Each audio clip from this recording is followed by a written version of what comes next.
poisoned by politics and Trump sort of using it for everything that he doesn't like. And it kind of makes it hard to approach it earnestly. But I think we have to keep digging, like, think there's something here. Is the deep state real?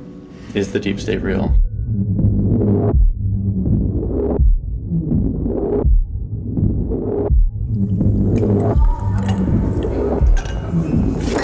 This video is good, don't worry. No, sometimes he does do good videos. Like his last two videos were all right too, about like international arms trafficking. It was all right. But it's just like everything that he's introducing, he acts like he's arriving at this like unspoken truth when it's like pretty basic fundamental stuff.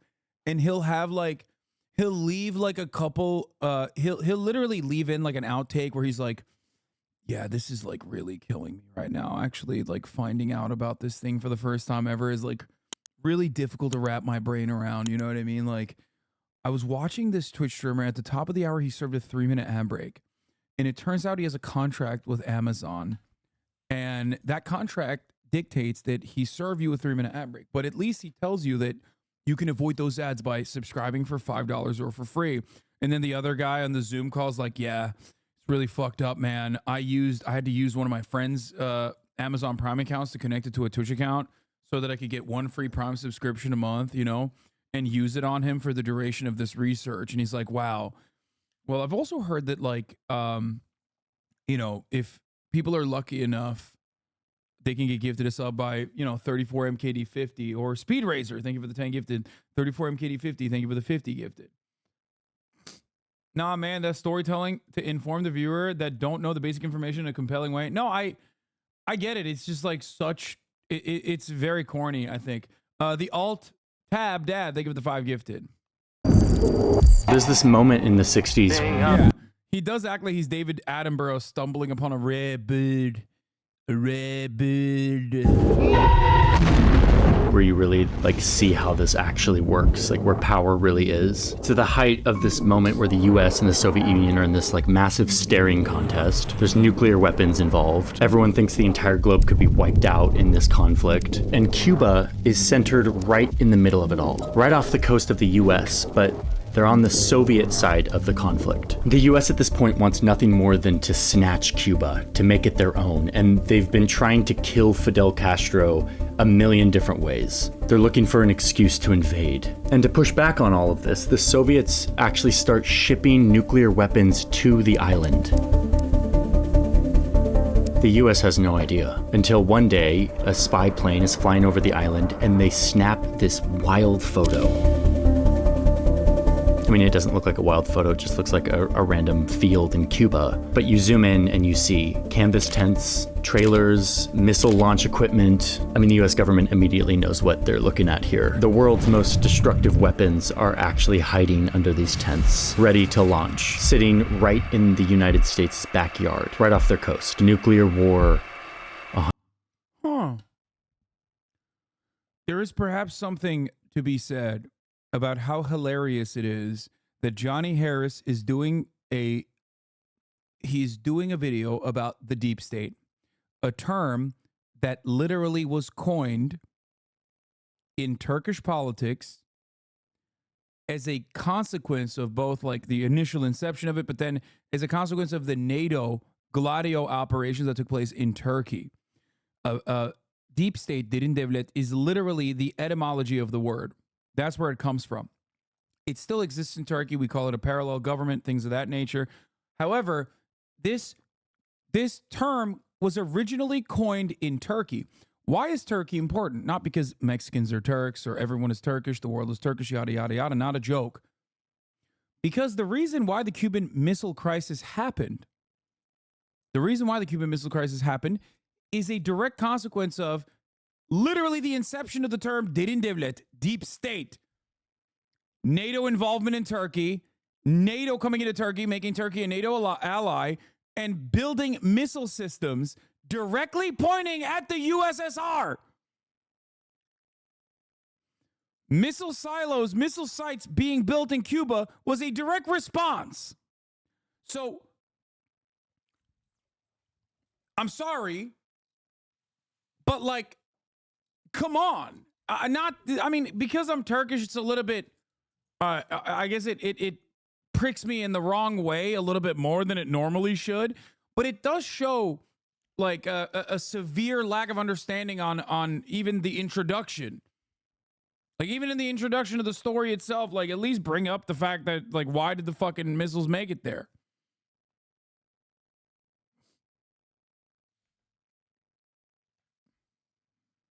See?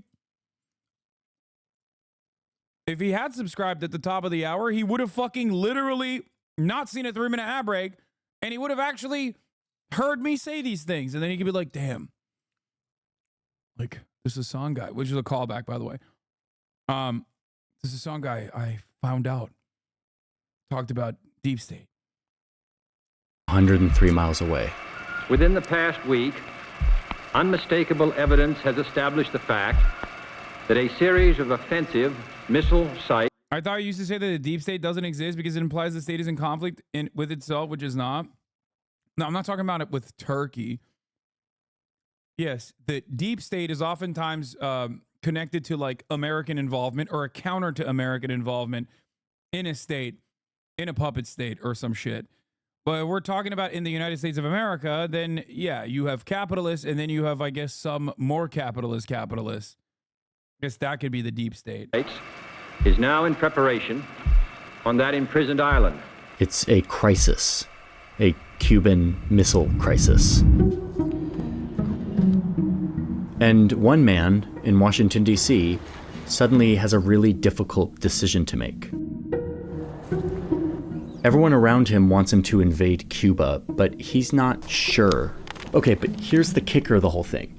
Instead of stay at work that night and like figure out this crisis with his advisors, Kennedy gets in a car and travels across town to like a cocktail party. He came here to a house in Georgetown, the home of Joe Alsop, one of the nation's most influential newspaper columnists. It was the eve of nuclear war, and the President of the United States kept his dinner date in Georgetown. And the reason why is because at that party were the people he trusted, the people who really had power in Washington during that time. Most of them lived here, in this neighborhood, many of them side by side, all within a few blocks.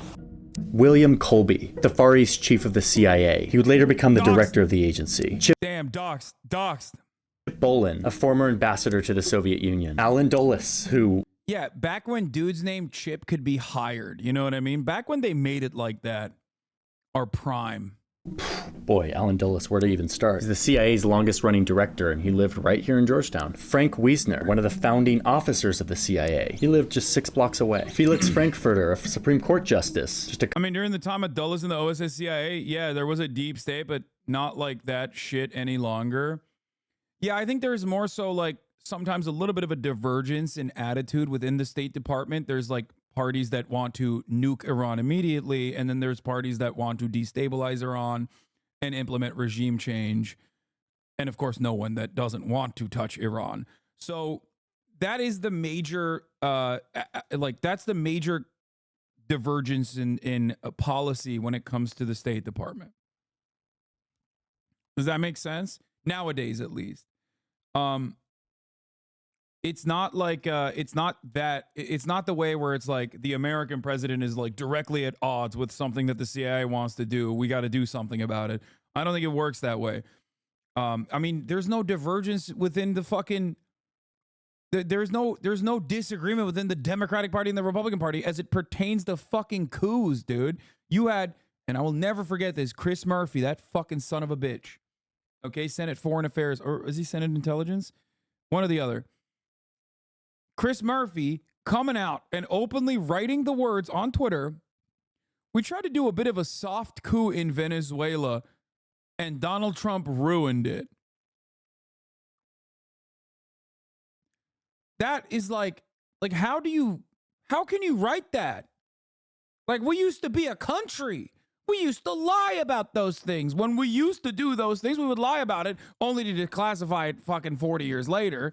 You know what I mean? Like now, we're fucking openly tweeting it as it's happening and failing. What the hell happened? Have some fucking shame. Have Have some decency, Chris Murphy, you son of a bitch. A couple minutes walk away, and Kennedy himself had a house in this neighborhood. Yeah, here it is. One of the many reasons why I shit on Connecticut. Then it got real embarrassing. On April 2019, we tried to organize a kind of coup, but it became a debacle. Everyone who told us they'd rally to Guaido got cold feet, and the plan failed publicly and spectacularly, making America look foolish and weak.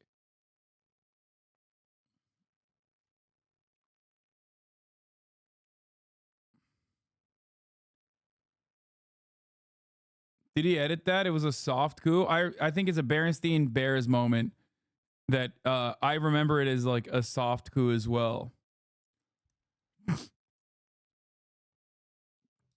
Bro fucking he tweeted it out. Okay? He fucking tweeted it out.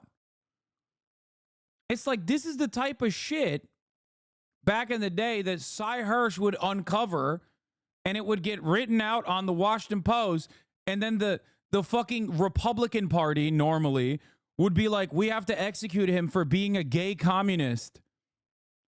A pinko, if you will. Nowadays, it's like liberals and fucking Democrats and Republicans hold hand in hand and sing Kumbaya as they're fucking dropping bombs on countries and calling coups. The fuck? We used to be a nation, is what I'm saying. Was that not a whistleblower moment? Wait, what? No, man. He's saying it's bad that Trump fucked up the coup, big dog. He's saying he wanted to do a coup. He wanted to do a coup. And then Trump fucked his coup up. Look. Read the words.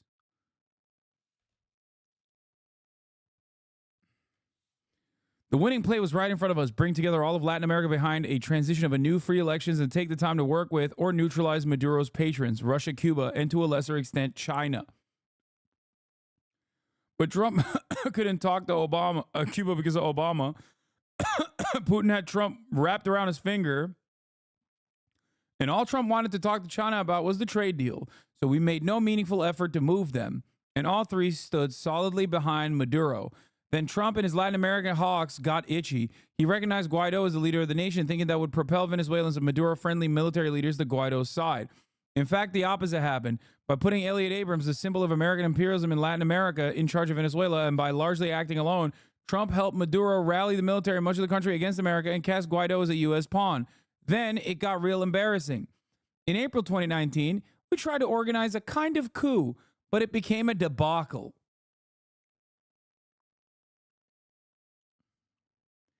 Liberalism is genuinely like just a like an actual crazy ideology. Like, at least reactionary conservatives are kind of consistent. Like, liberals basically shit on the very same values that they supposedly espouse. I don't know how this works. Just so weird. The reason JFK kept his date in Georgetown that night was because this is where power in Washington was. On the other side of town from the Capitol building, the seat of American democracy. The decisions were being made here by unelected men who had an immense amount of secret power. I agree with you, but it's really funny to call reactionaries consistent. Excuse me, they're consistently stupid. Hello? Reactionaries are consistent. They are consistently reactionary. They will never have a position that is progressive. Whereas liberals routinely espouse progressive values and then immediately drop them, shit on them, poo-poo caca them. That's simply what I'm stating. You will never find a reactionary that's like, I actually love Medicare, big dog. I'm a fan. Let's get some more Medicare. Maybe Medicare for all, actually. These were powerful men who were not... Reactionaries are so consistent, they end up obstructing themselves. Thank you. What a great example. Like, conservatives are so obsessed with obstruction that they literally are obstructing their own policies, okay? not elected or accountable. And at this point, they had become drunk on the worst kind of power, the secret sort of power that corrupts, the kind of power that our founders sought to check and balance with all of their founding documents. But here in Georgetown, it had moved beyond anything the designers of the country could have predicted, into a shadowy, separate part of our government, a deep state that was actively blackmailing the Congress. See, they don't want to build a border wall anymore because it's liberals agreeing with them. Exactly. They're like, no. They're like, oh, you want to build a wall? Okay, well, now I want to build a pit. I want to build a pit to put the Venezuelans in. Okay? Fuck you. Fuck your wall. We've moved on from the wall. We are now building a pit. And working to undermine the president of the United States and being horrifyingly successful at it. Unelected deep state operatives who defy the voters to push their own secret agendas. You take on the intelligence community, they have 6 ways from Sunday at getting back at you. So even for a practical, supposedly hard-nosed businessman, he's being really dumb to do this. As far as I know, we don't engage in assassinations and kidnappings and things of that kind. I do think there has to be serious questions raised about some of the foreign policy blunders that this country has had over the last 20 to 25 years. Ro Khanna, my goat. Just the most impossible to decipher politician in the United States of America. Just, you'll never know. He always keeps you guessing, okay? He's awesome. A true enigma, yes. A mystery wrapped inside of a riddle. You will never understand why Ro Khanna is doing something, anything, as a matter of fact. Sometimes he'll be like, actually, I think the Maoist third worldists have a good idea on, the unethical extraction of natural resources. And the next day he's like, we should allow tech companies to be able to execute people that are in their workforce. If you code for a tech company, Mark Zuckerberg can kill you after fucking your wife in front of you. Here's the bill. Ro Khanna signed the bill.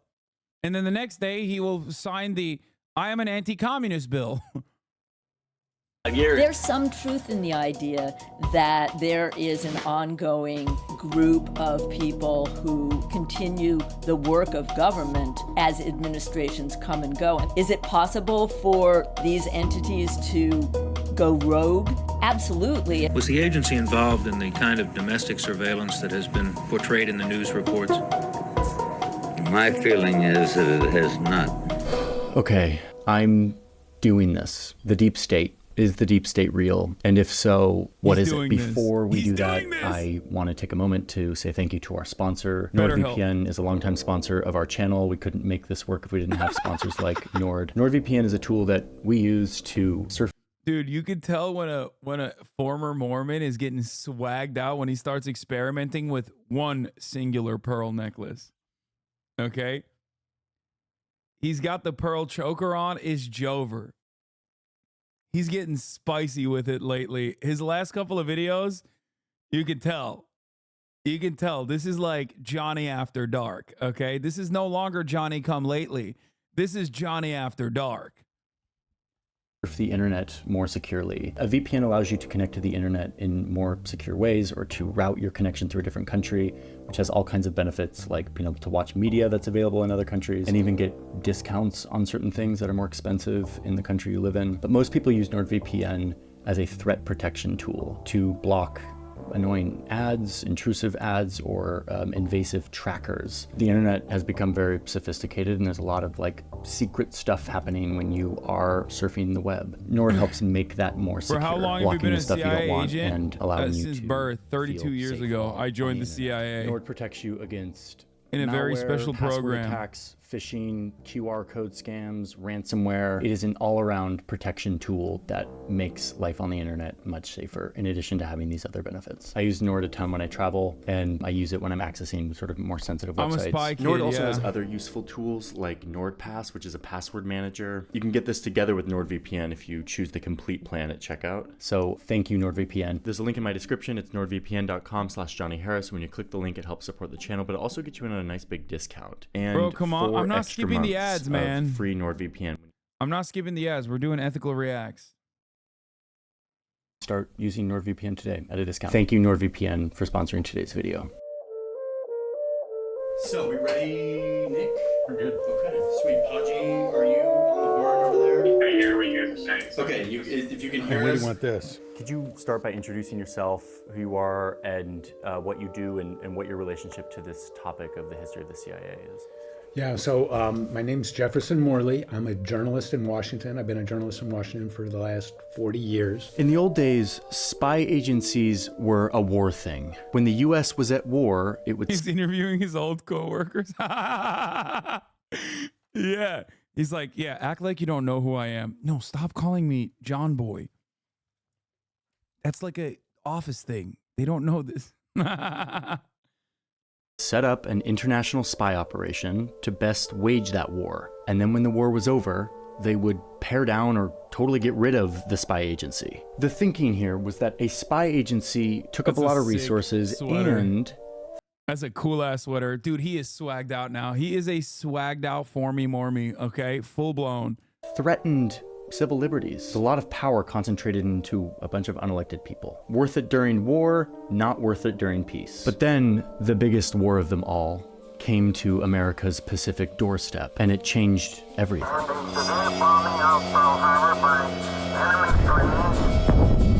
And so Roosevelt now has a license, more of a license to do what he wants. And one of the first things he does is consult with a man named Bill Donovan. Wild Bill, a corporate Wall Street lawyer who was obsessed with the power of intelligence. Donovan had very strong opinions, and he said, you need a wartime intelligence service. You're going to war. Wild Bill Donovan would be in charge of the Office of Strategic Services, or OSS. This is another way that you know that, like, we're kind of washed now.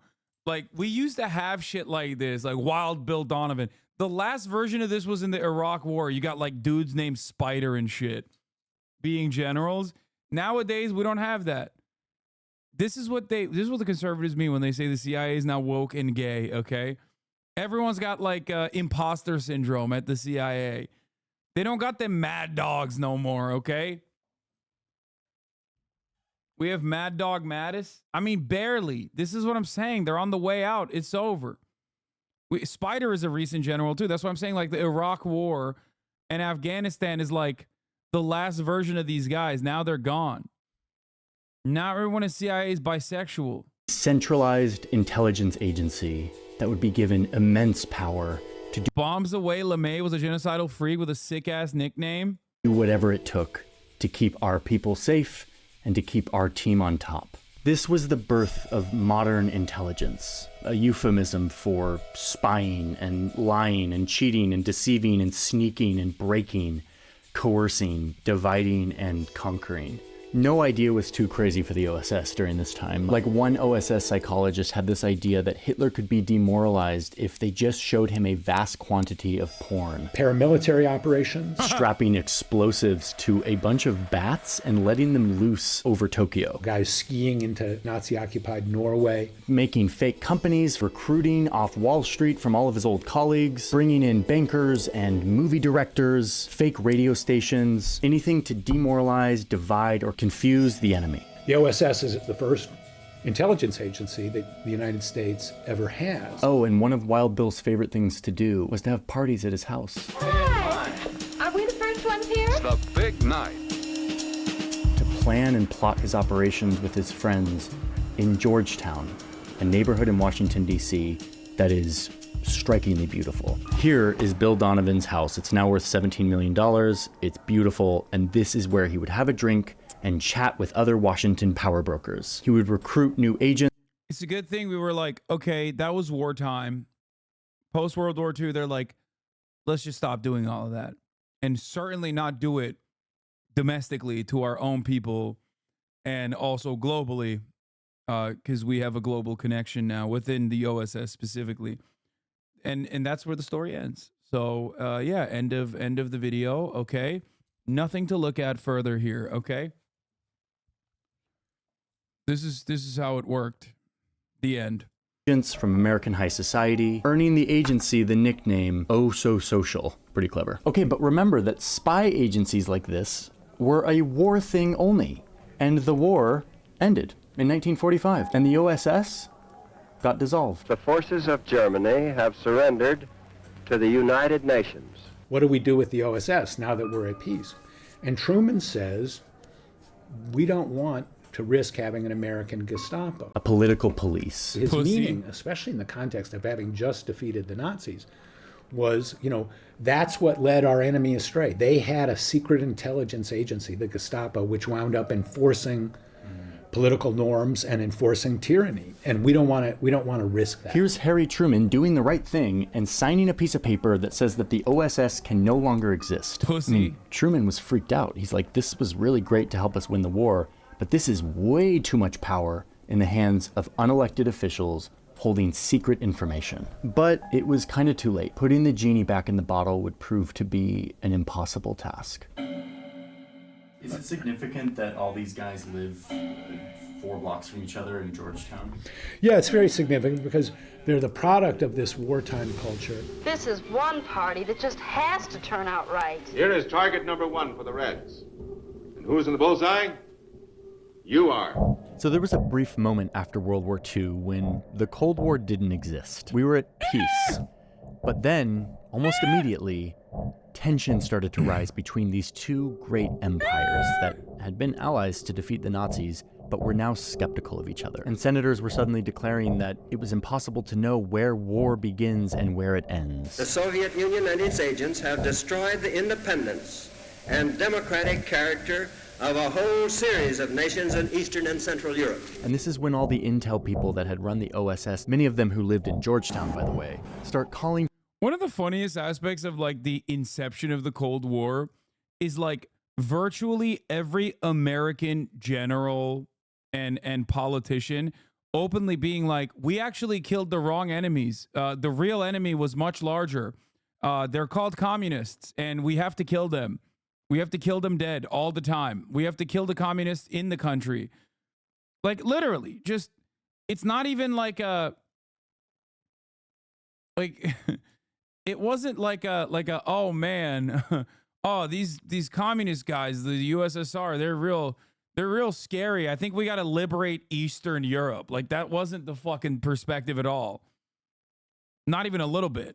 For the resurrection of the OSS, a centralized intelligence agency that we can use to fight this new global war with the Soviet Union. But no. Yeah, especially considering that like our capital owners already were very distasteful towards trade unionists and socialists and communists alike. It's not like there wasn't communism in this country before World War II. As a matter of fact, there was probably more communism in this country before World War II than there is now, if you think about it.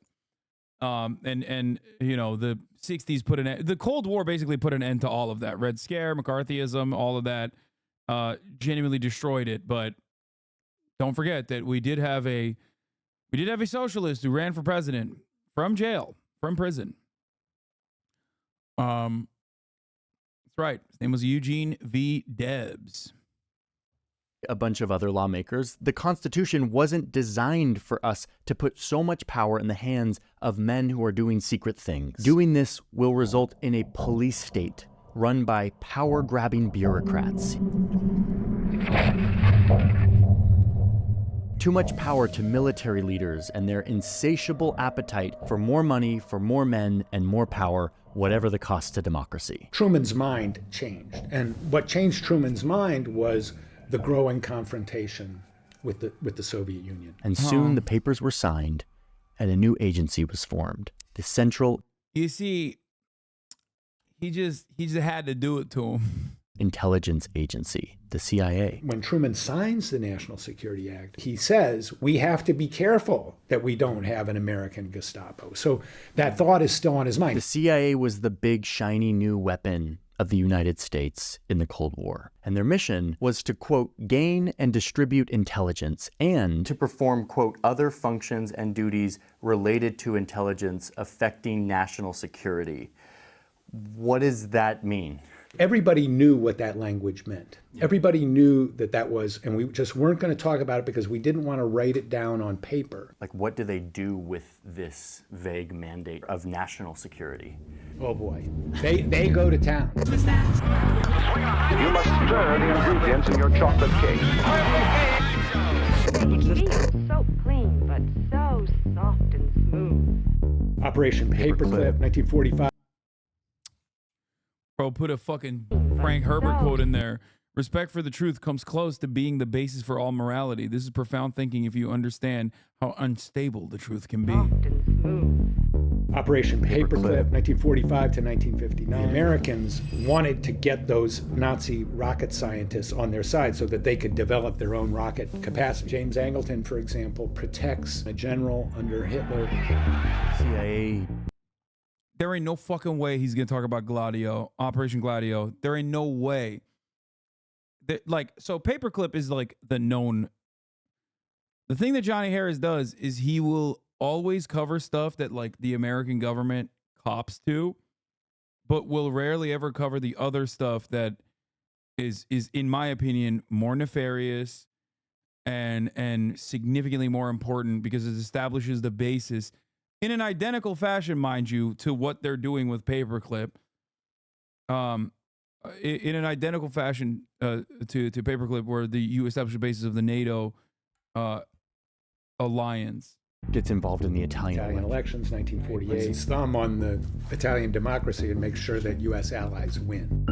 Operation Ajax, coup in Iran, 1953. The CIA and the MI6 organize a coup to overthrow the democratically elected government. Now that we encourage the Shah to take that action, I will not deny. CIA coup Guatemala, 1954. Bananas, of course, bananas. Again, democratically elected government, reformists wanted to engage in land reform, and the CIA overthrows it, really at the behest of the United Fruit Company. CIA is now helping American corporations. The influence of American corporations on the CIA actions is unmistakable. Alan Dulles was on the board of directors. Howard Hunt, Birch O'Neill, David Phillips, CIA coup in Congo, early 1960s, CIA coup in Chile, 1973. Wait. Hold on. Why is this ex-CIA guy saying there was a CIA coup in Chile in 1973? I thought I watched a Johnny Harris video that said that glanced over that. Interesting. Johnny doesn't think that that's a coup. Am I misremembering?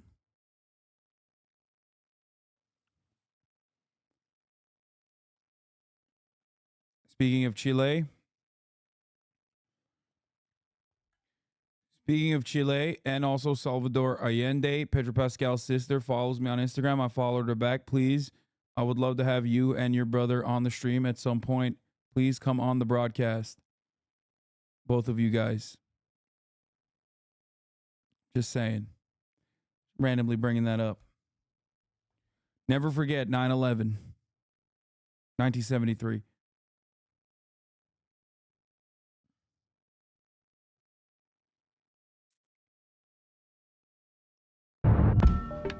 Good luck, please. The assassination operation against General Schneider in 1970 is coordinated with Kissinger's office. Thank you. Nice to see you all. Mind control experiments, MK Ultra. In 1950, the CIA launches a massive program to develop. Oh, he was introduced as a reporter, not ex-CIA. What are you getting at? You're right. We were making jokes about how this dude is a CIA earlier. And I just stuck with me.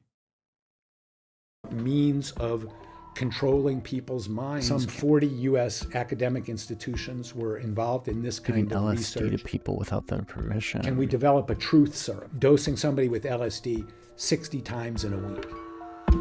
NSA's Operation Shamrock, electronic surveillance, 1945 to 1975. The first warrantless wiretapping. Oh God, Bay of Pigs, nightmare. There were hundreds of CIA assassination plots. Operation Phoenix. Eventually, Bill Colby, who was later director, admitted that they had killed 20,000 people. Operation Mockingbird, COINTELPRO, Operation Chaos, Watergate, Jim Critchfield, Frank Wiesner, James Angleton, Roosevelt, John Foster Dulles, CIA coup in Indonesia, CIA coup in Greece, CIA involvement in the Guatemalan Civil War. It was a CIA crime spree for 20 years. There's no other way to describe it. So by the 1970s, the CIA is this powerful, well-funded machine of intelligence that is doing a lot of secret things all around the world. They start blackmailing lawmakers to scare them away from investigating them and reining them in. These agencies had harmful personal information on lots of people. When I was doing my Angleton book, a guy told me one day when he went to meet Angleton, Angleton quoted back to him what he had said to his wife in bed the night before. And so they had this capacity, and people knew that they had this capacity. You know, the Kennedys knew that J. Edgar Hoover had information about his affairs with various women. Happy birthday, Mr. President. This kind of knowledge that they had, Angleton and Hoover were masters at using those kind of secrets as leverage. Kennedy had this thing hanging over his head, and damn, dude. When they talk about it like this, kind of makes me feel like America's the big bad. Hold on. Johnny, say it ain't so. Can you tell me why all of this is actually ultimately for good to prevail over evil, please? I assume that we're not the bad guys here, right? I mean, it's just like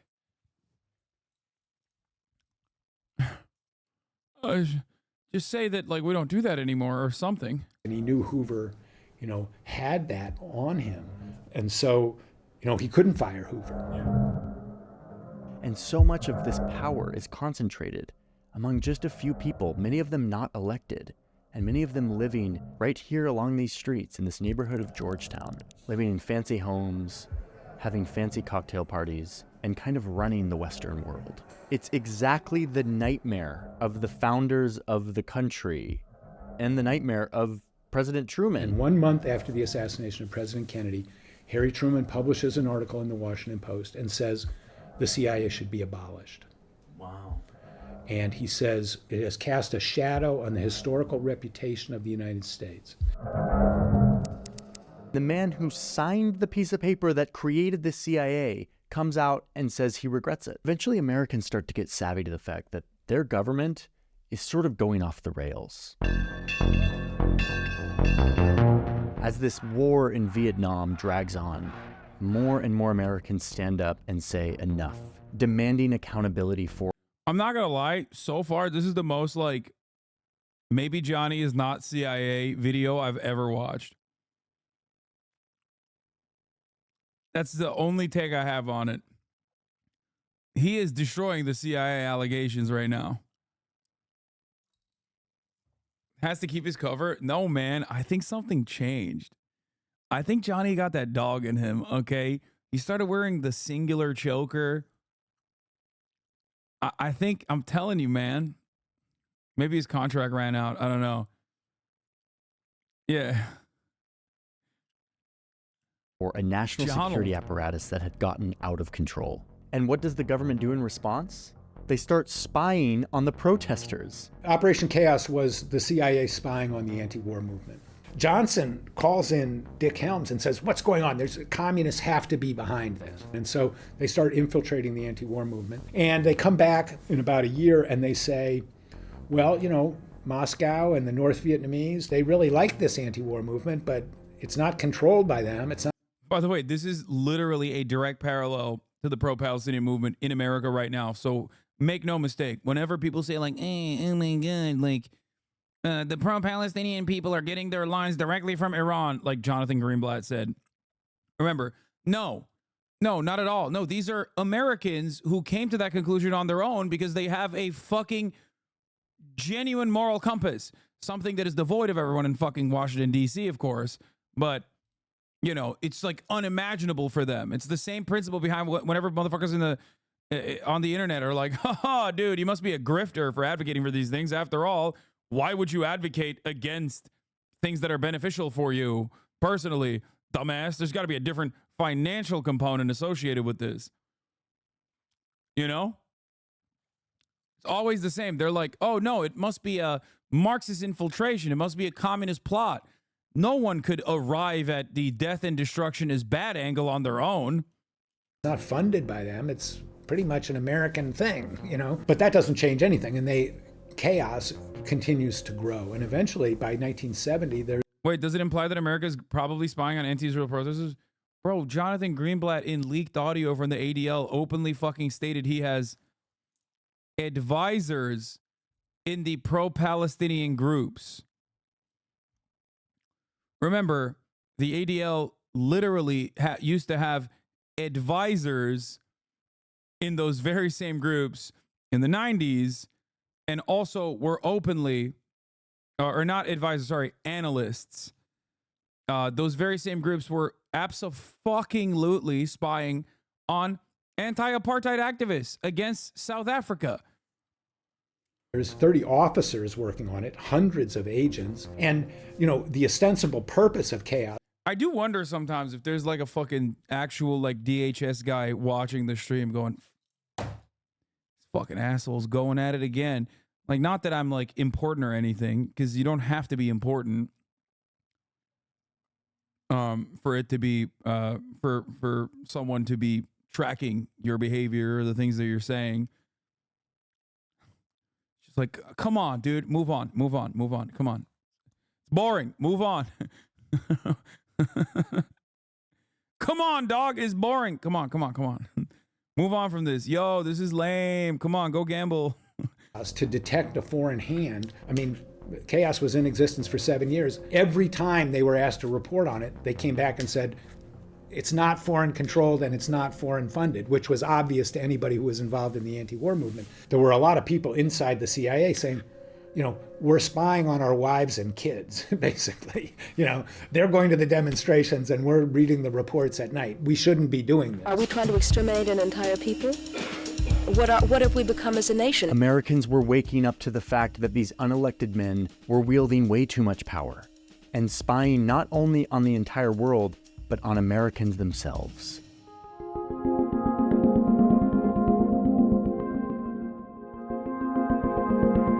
We have been victimized by excessive secrecy, not only with respect to the failure of the Congress in the past to exercise proper surveillance over intelligence activities, but also excessive secrecy has created this kind of mischief within the executive It's Jover. branch. Johnny Harris Senator found the church committee, dude. Oh my God, it's Jover.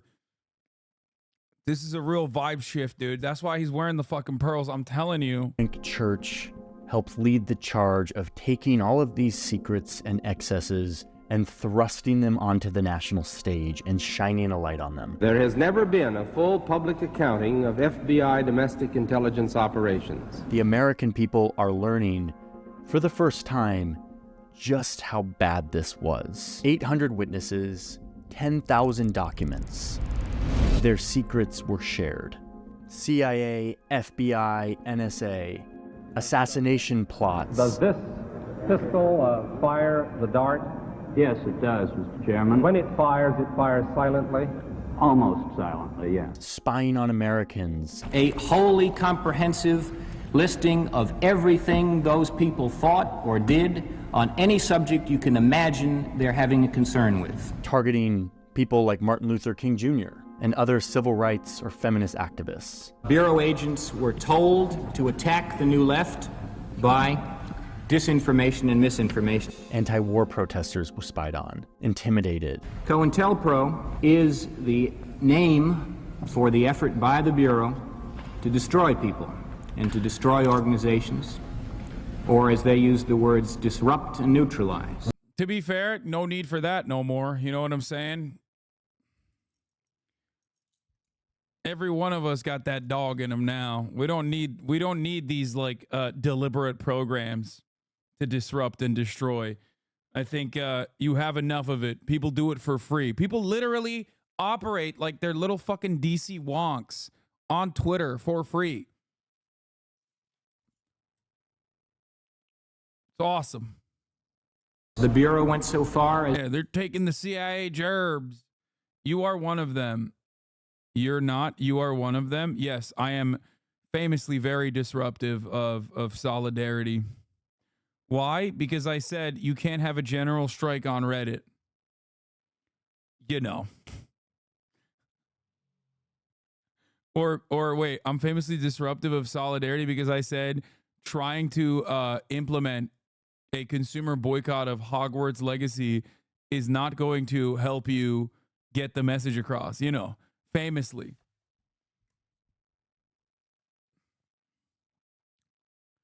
The Vanguard's coming from Reddit, folks. Is to mail anonymous letters to Dr. King and his wife. King, there is only one thing left for you to do. You know what it is. You have just 34 days in which to do it. You are done. That was taken by Dr. King to mean a suggestion for suicide, was it not? That's our understanding, Senator. The CIA's LSD mind control experiments were also detailed to the public. One of the first things they come across is the MK Ultra papers. And so were the FBI and CIA's attempts to infiltrate the free press, planting journalists within our newspapers. We would later learn in some investigative reporting that this infiltration of the free press was much more widespread than church. To be honest, once again, this also doesn't exist anymore, in my opinion, or doesn't have to exist, rather, where we very directly and very openly behave as though we are on the CIA payroll through what is known as access journalism. Like, I think the closest you can get to Operation Mockingbird nowadays is like a Tucker Carlson type, potentially. Because ultimately, everyone else is already doing the State Department's bottom line. They're already defending the State Department.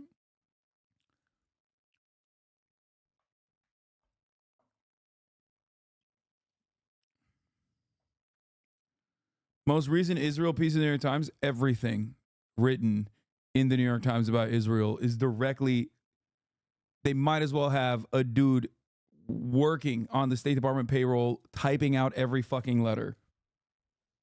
Straight up.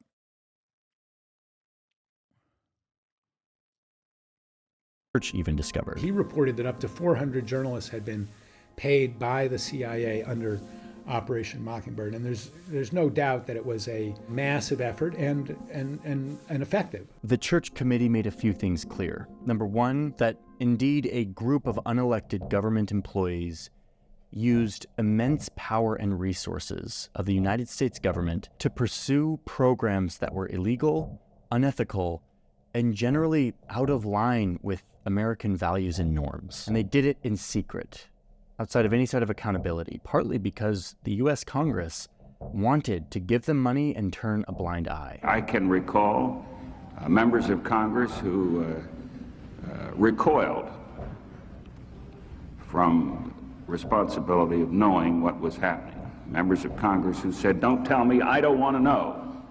I think that is an indictment of the Congress, just as severe as any indictment which is labeled against any of the intelligence community. When Dulles wanted to get approval for the CIA budget, all he had to do was take a top line number to the chairman of the Senate Armed Services Committee, and he would say, "This is what we want for this year." And the chairman of the Senate Armed Services Committee would say, "Okay, that's what you've got, and please don't tell us anything about what you're doing with it." And so there was no internal challenge to this world of CIA people. But here's the other thing that is so crucial here, which is that when you listen to these hearings, you see people who thought they were doing the right thing, who thought that they were doing what they needed to protect the country during a very scary time. Come on, dude, come on. Yeah, dude. No, for sure. When I was like training Nicaraguan death squads, okay, I was thinking I was defending American interests. Unless he means like American interest is almost identical to a T to capitalist interest and the interest of serving capitalism. But that's crazy. Bro folded under no pressure. Yes, dude. How are you going to do 24 minutes of this and then what? 30-year period, all of a sudden you woke up one morning and here was this creature that had been created that no one along the line had ever really contemplated. Each of these steps, I think, initially were innocent, honest steps. Many of these agents were earnest patriots, but they were operating in a system free of accountability. No, man. A lot of them, well, first of all, a lot of them were Mormon. Some of them were also deeply fucking racist and Mormon. No, these guys were ideologically minded. Very much so. Okay? It's not like this is a secret either. Like, dig a little bit deeper. Okay? Yeah. Like, some of them very openly talked about it. Like, Gordon Liddy is a great example. Just an insane person. Okay? It's just so funny to be like, oh man, like what was happening? No, they were literally fucking straight up fascists, straight up anti-communist, which is, usually aligned there perfectly ideologically. And straight up white supremacists too. They loved capitalism. They hated communism. And were openly, literally Nazis sometimes, like straight up, literally Nazis. Gordon Liddy is a great example of a person who was an out and about literal white supremacist Nazi.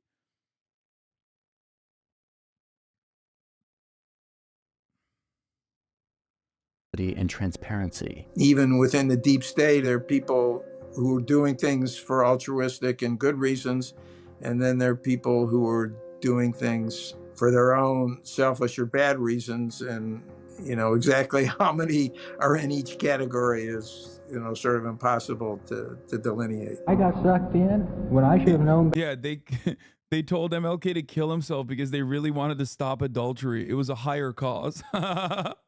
Yeah. They were like, listen, we're going to tell everybody that you're doing adultery. Please kill yourself kindly. Why? Because we believe you are legitimately doing adultery and we hate that. Not the other stuff. Don't worry about the civil rights movement. We don't care about that. And we don't like that either, but the other thing. Better, and where many other more intelligent, sophisticated people got sucked in. There ain't no way he's going to turn this into like a few bad apples in the CIA shit, right?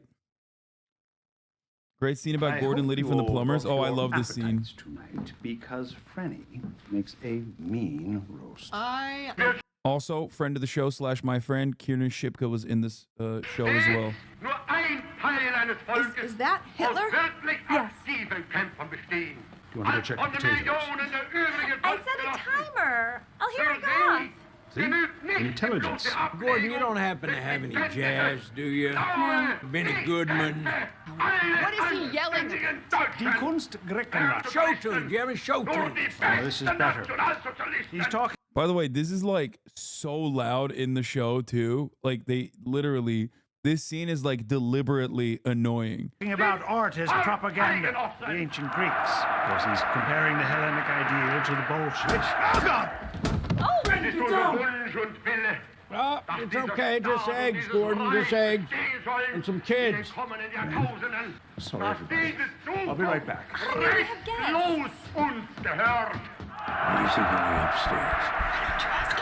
This whole new house, new school, it's been a bit of an adjustment. Gordon told the boys not to take any guff from the locals, so they've gotten in their share of dust-ups. That's Anyway. Me playing a song with my normie friend comes to smoke. I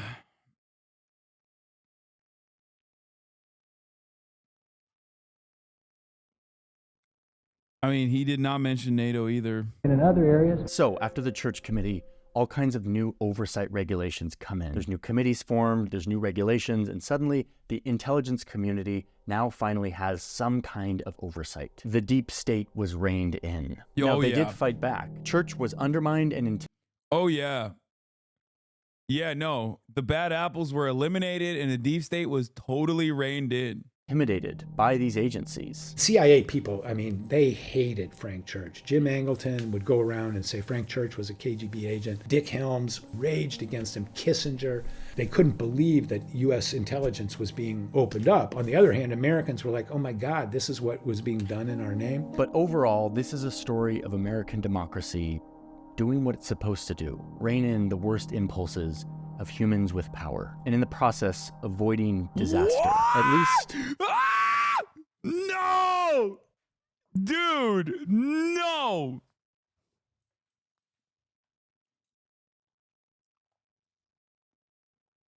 Bro, what?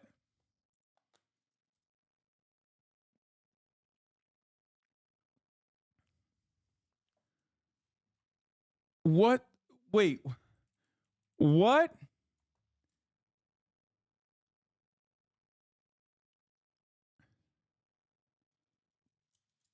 Did he just say we reined it in?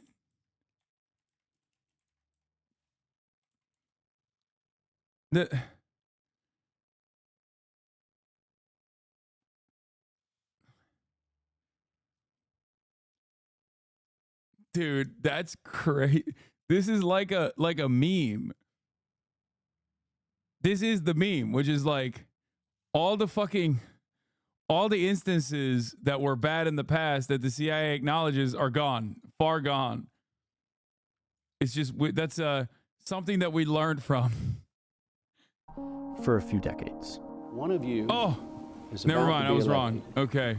The leader of the single most powerful nation in the world.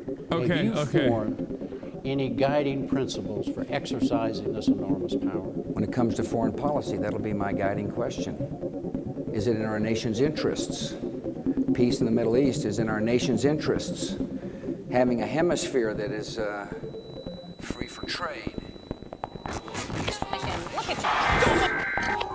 There's some very, very sketchy details reaching us here at Sky Centre. Important enough to bring. It's kind of crazy because like he just skipped a step. We did not rein in the CIA. Still, for the record, there was no point like between 1975 and like 2001 where the CIA was not in operation. It was very much still not reined in. So I don't know why he would. And for the record, it still could go along with this overall narrative of like, oh, well, we learned from our mistakes. Like you could say Iran-Contra and be like, that actually was bad because that's something that the government acknowledges. You know what I mean? The former head of the CIA was president from 1988 to 1992. This guy's dad. Like his dad. You're right. This guy's dad. Kind of not exactly reined in, I think.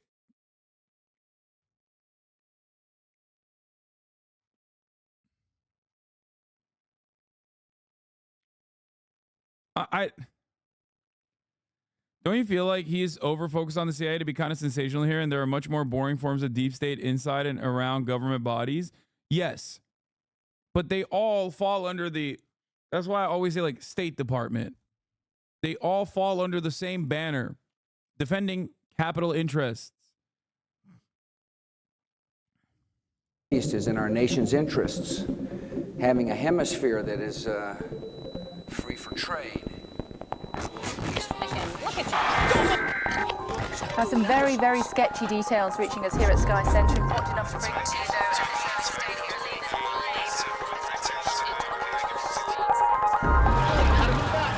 A new threat. Elon deleted the Stone Toss Twitter thread.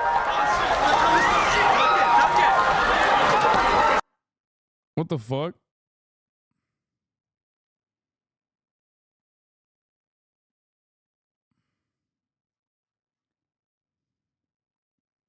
Oh my God.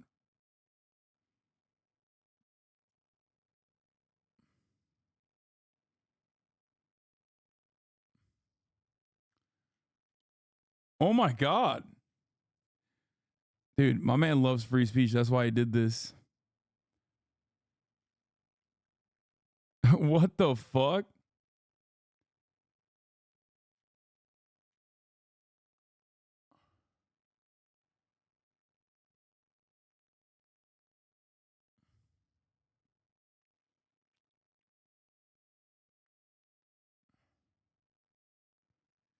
Didn't they do a whole thing about, Hunter Biden's dick pics and how the American people have a right to see it?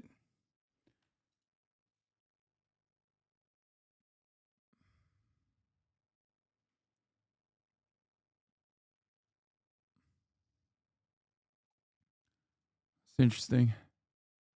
All right, let's keep going. And a new call to give power to professional spies and bureaucrats to keep us safe by doing secret things. And by passing the Patriot Act, we will make America safer while safeguarding our civil liberties and privacy. And then, of course, new agencies, all with variations on the same name. 9/11 is kind of like a Pearl Harbor. There's this desire, we've been attacked, anything goes, we have to strike back. This is an existential struggle.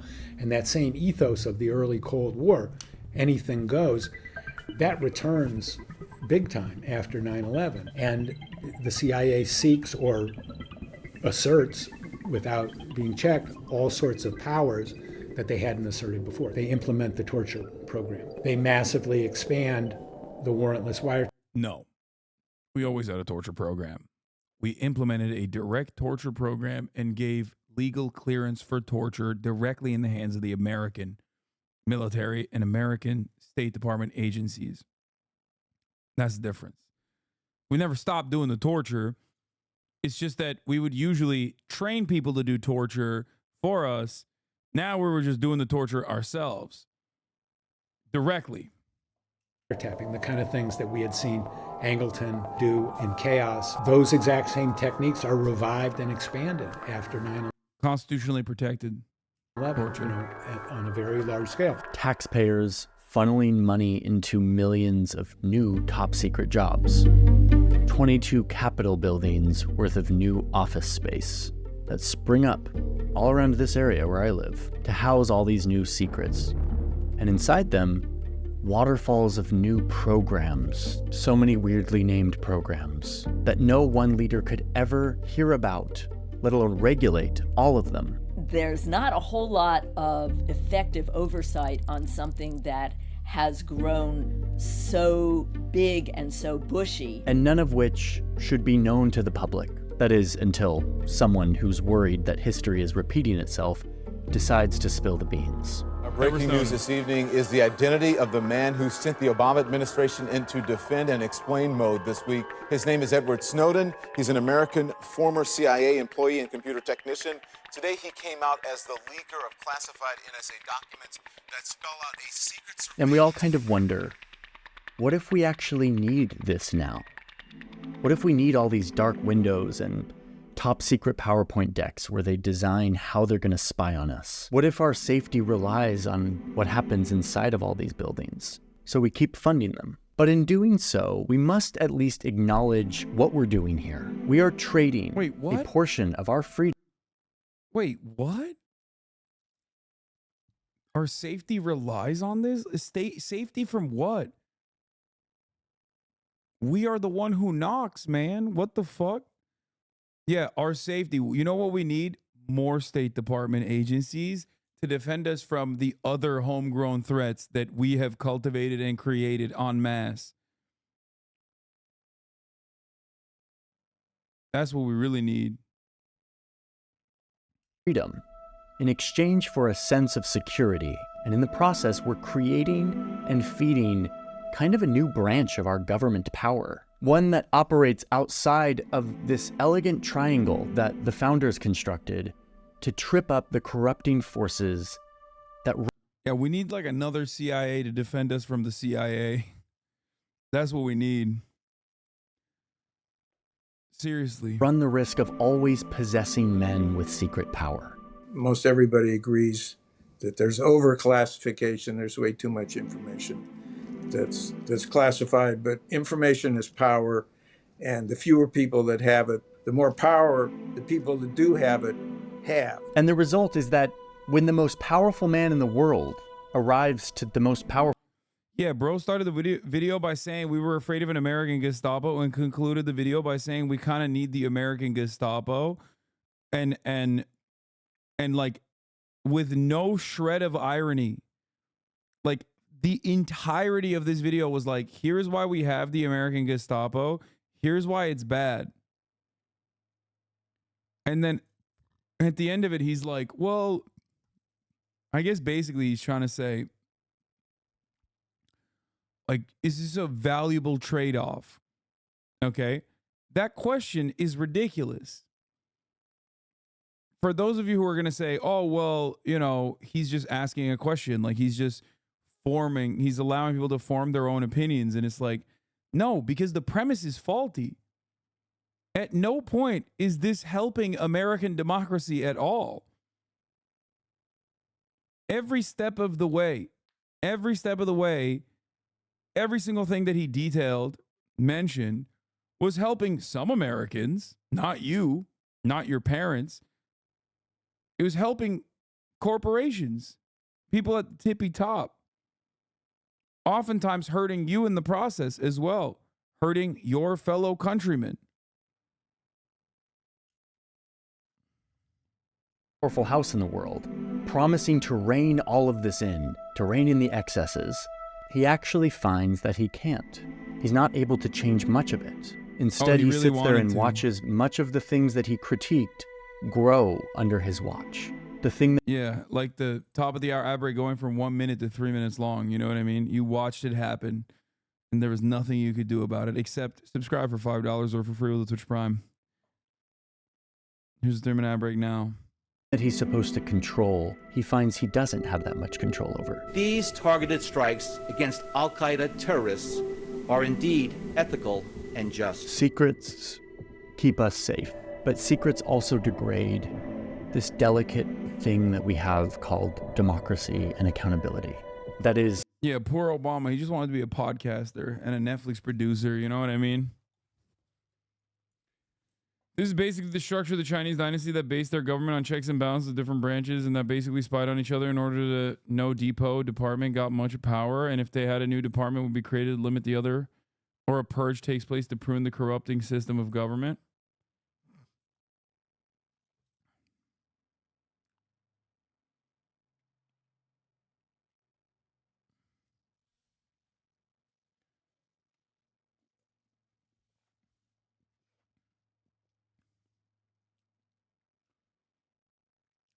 Until we save ourselves from their everlasting seductive pull. The United States must not adopt the tactics of the enemy. Means are as important as ends. Crisis makes it tempting to ignore the wise restraints that make men free.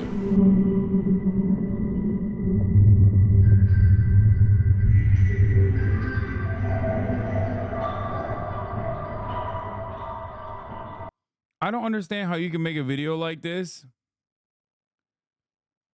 I don't understand how you can make a video like this and end it with like, oh, well, they are trying to fucking protect American interests. Which Americans? Incredible. I wish everyone in the country was required to watch this. Wow, I never expected Johnny to talk about this. I love that the mainstream media position. I mean, I think the video itself is so fucking hammed up with like all of the wrongs of the State Department that like the last 4 minutes don't really matter for many people. You know what I mean?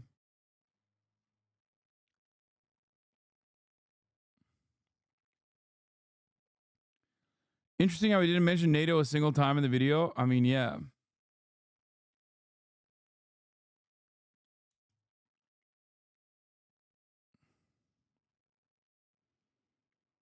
I recently learned that my grandfather fought on almost all Europe World War II fronts for Germany. He fought alongside Franco's fascists as well.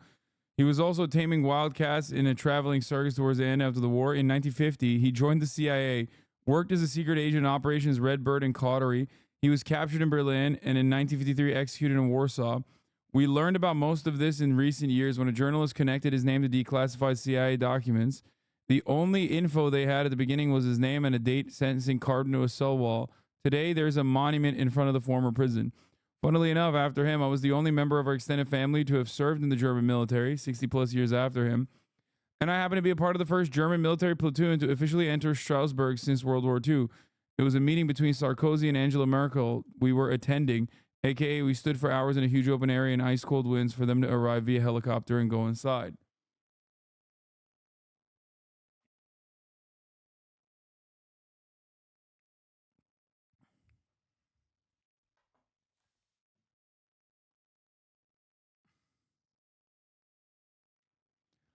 I don't understand how I genuinely don't understand how he is able to like detail out all of this stuff only to arrive at like the opposite conclusion that many normal people would arrive at.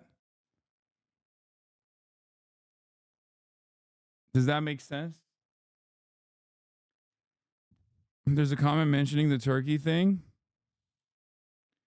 In the first minutes, you got it all wrong about Cuba. Soviets wanted to place nuclear missiles not to defend Cuba, but as a response to American nukes set in Turkey. The aerial photos has shown not anything with the missiles, but a football field. Americans call it soccer field. And that's how they found out something strange is going on, because Cubans don't play football. That was the first aerial photo that led to finding out about nukes.